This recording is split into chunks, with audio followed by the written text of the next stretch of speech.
తస్య సంజయనయన్ హర్షం కురువృద్ధః పితామహః సింహనాదం వినద్యోత్సైః శంఖం దద్మౌ ప్రతాపవాన్.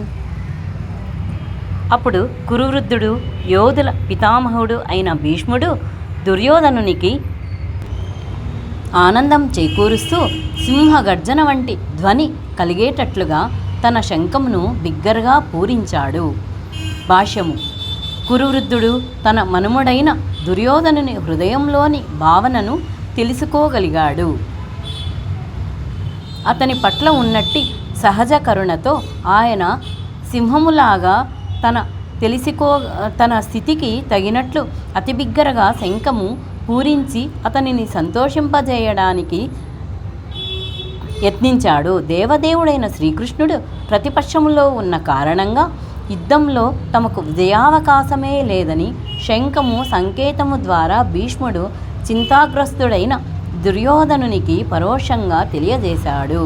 ఆయన యుద్ధము చేయడము ఆయన కర్తవ్యము. ఆ విషయంలో ఎటువంటి కష్టముకైనా ఆయన వెనుదీయడు. తతః సంకాస్య భైర్యస్య పణవానక గోముఖాః సహసైవాభ్యహర్ణ్యస్త సశబ్ద స్తుములోక భవేత్.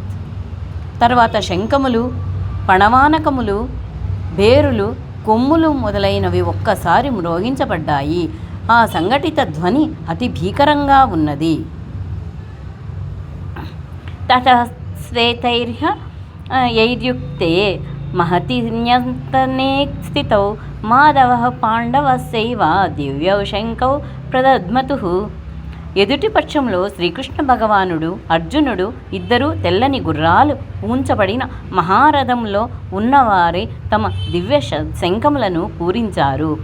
భాష్యం: భీష్మదేవుడు పూరించిన శంఖానికి భిన్నంగా శ్రీకృష్ణార్జునుల హస్తాలలోని శంఖాలు దివ్యములని వర్ణించబడింది. శ్రీకృష్ణుడు పాండవుల పక్షంలో ఉన్న కారణంగా ప్రతిపక్షము వారికి జయమనే ఆశే లేదని ఆ దివ్య శంఖాల ధ్వని సూచించింది.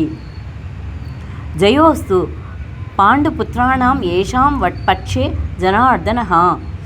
శ్రీకృష్ణుని సాంగత్యము కారణంగా విజయము సర్వదా పాండుపుత్రులకే లభిస్తుంది. భగవానుడు ఎప్పుడూ ఎక్కడ నిలిచి ఉంటే అక్కడే లక్ష్మీదేవి కూడా నిలిచి ఉంటుంది. ఎందుకంటే లక్ష్మీదేవి తన భర్తను విడిచి ఏనాడు ఒంటరిగా వసించదు. అందుకే విష్ణువు లేదా శ్రీకృష్ణుని శంఖము చే కలిగిన దివ్య ధ్వని సూచించినట్లుగా విజయము, ఐశ్వర్యము అర్జునుని కొరకే ఎదురు చూస్తున్నాయి. అంతేకాకుండా మిత్రులిద్దరూ ఆసీనులై ఉన్నట్టి రథము అగ్నిదేవుని ద్వారా అర్జునునికి ఇవ్వబడినట్టిది.